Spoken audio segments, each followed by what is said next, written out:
एकता हो ही नहीं सकती इस देश में। इस देश में एकता संभव है ही नहीं। मनुस्मृति और मनुवाद ने ऐसा इंतजाम कर दिया है कि एकता हो ही नहीं सकती। वो डॉक्टर अंबेडकर ने पहचाना, और जो ग्रेडेड इनइक्वालिटी की बात उन्होंने कही कि यहाँ दो फाड़ नहीं है समाज में, इतनी परतें हैं असमानता की कि असमान लोगों का एक होना बहुत ही ज्यादा मुश्किल है। और जो उन्होंने, वो रामायण जी से चले गए, उन्होंने बात कही धर्मवीर के बारे में, कितनी गलत बात उन्होंने कही और उनकी बातों से कितना नुकसान हुआ है। अगर doctor Ambedkar annihilation of caste, जाति के उन्मूलन के अलावा कुछ नहीं लिखते, कुछ भी नहीं लिखते, तब भी कम से कम मैं समझती कि वो भारत के बहुत बड़े और असली क्रांतिकारी थे। आज जिस खतरे से लोगों को सबसे ज्यादा अवगत कराने की जरूरत है वो है इस मनोवादी हिंदू राष्ट्र के खतरे से। और अगर इसमें थोड़ा सा समय लगा दे, कम्युनिस्टों से जो कुछ आपको लड़ाई करनी है, बहस करनी, करते रहिए, लेकिन इस काम को जरूर कीजिए। मनोवादी हिंदू राष्ट्र बनाने वालों के खिलाफ जबरदस्त नफरत पैदा कीजिए।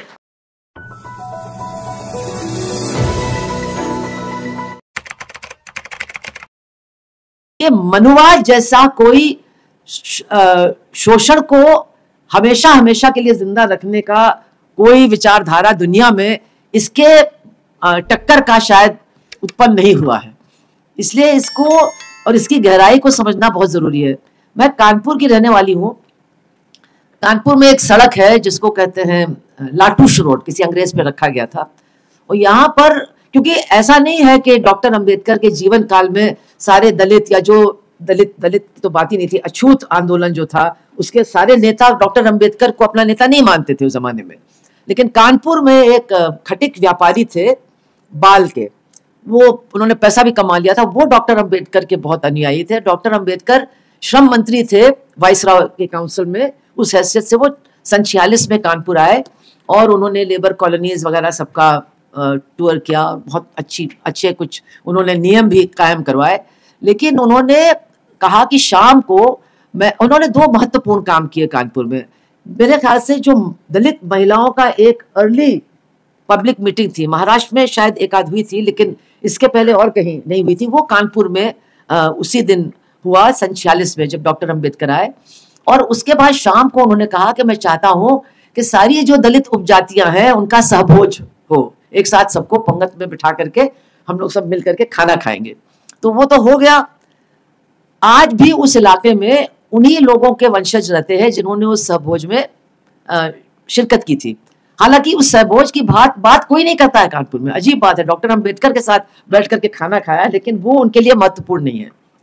लेकिन ये जो थे, पासी थे, खटिक थे, चमार थे, वाल्मीकि थे, इनके जो आज के मतलब वंशज हैं, उनमें से बहुत सारे एक दूसरे से बातचीत नहीं करते हैं। अगर आप उनसे पूछिए कि क्यों नहीं करते, तो उनको नहीं मालूम कि क्यों नहीं करते हैं। तो जिन्होंने उस भोज का आयोजन किया था वो जिंदा थे कुछ साल, नवल किशोर जी नाम था उनका। तो मैं उनसे एक बार ऐसी बातों में उन्हें पूछा कि भैया ये सब आपस में बातचीत क्यों नहीं करते? कहने यही तो रोना है।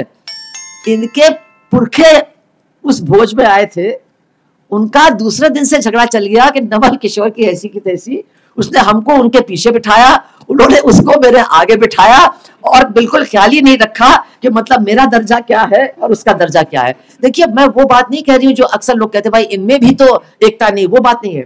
एकता हो ही नहीं सकती इस देश में। इस देश में एकता संभव है ही नहीं।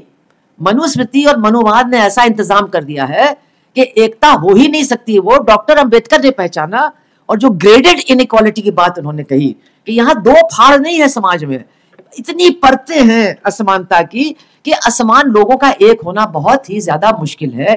और जो उन्होंने, वो रामायण जी से चले गए, उन्होंने बात कही धर्मवीर के बारे में, कितनी गलत बात उन्होंने कही और उनकी बातों से कितना नुकसान हुआ है। अगर doctor Ambedkar annihilation of caste, जाति के उन्मूलन के अलावा कुछ नहीं लिखते, कुछ भी नहीं लिखते, तब भी कम से कम मैं समझती कि वो भारत के बहुत बड़े और असली क्रांतिकारी थे, जिन्होंने उस बात को पकड़ लिया जिसकी वजह से मजदूर वर्ग की एकता भी संभव नहीं हो पाती है, पीड़ित जनता की एकता भी नहीं हो पाती है, वगैरह वगैरह वगैरह। तो मेरा सिर्फ सब जो लोग दलित साहित्य में इन्वॉल्व हैं उनसे मेरा सिर्फ इतना ही कहना है कि एक तो इस बात को पहचानना कि आज की हालत कुछ अलग है। 10 साल पहले जो हालात थे अच्छे नहीं थे, 100 साल पहले इससे भी बुरे थे, लेकिन आज जो हालात है निश्चित रूप से उनमें एक बहुत बड़ा अंतर है, और वो अंतर ये है कि शायद सैकड़ों सालों के बाद एक बार फिर मनोवादियों का के राज की संभावना बहुत मजबूती के साथ हम लोगों के सामने खड़ी है।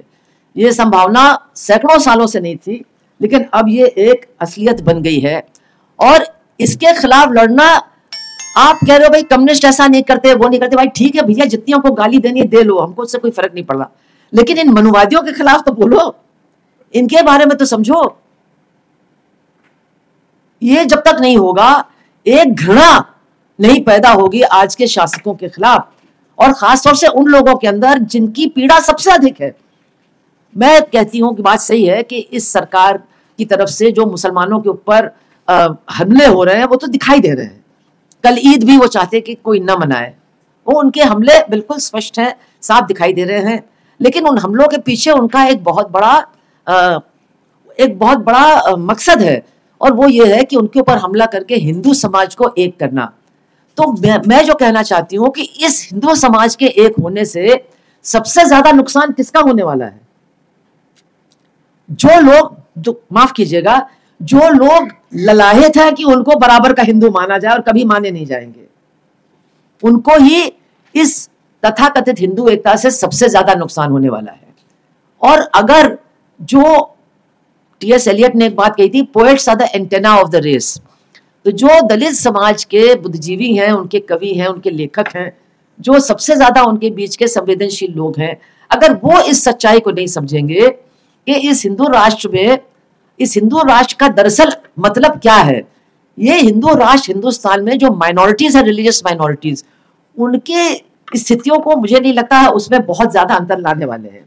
लेकिन निश्चित रूप से उस हिंदू राष्ट्र में जिसका जो स्थान है जन्म से तय, उसका वही स्थान फिर से होने वाला है।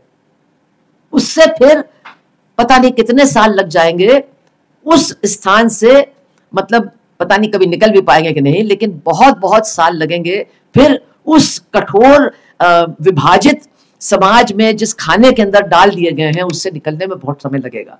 और इसके बारे में क्यों लोगों को भ्रम है मुझे समझ में नहीं आता है। होना नहीं चाहिए। वो जो कर रहे हैं ये काम, वो तो बिल्कुल स्पष्ट बता रहे हैं कि उनकी मंशा क्या है।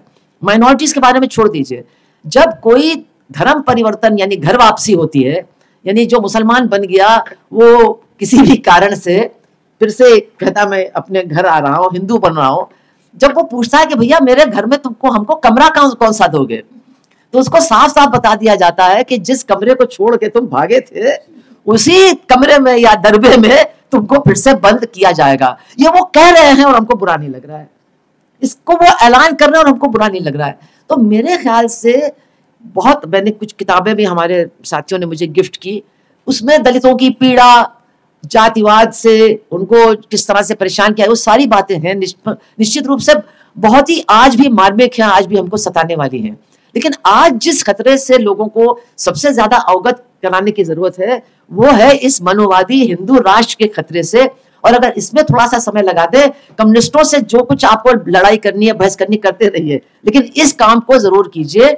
मनोवादी हिंदू राष्ट्र बनाने वालों के खिलाफ जबरदस्त नफरत पैदा कीजिए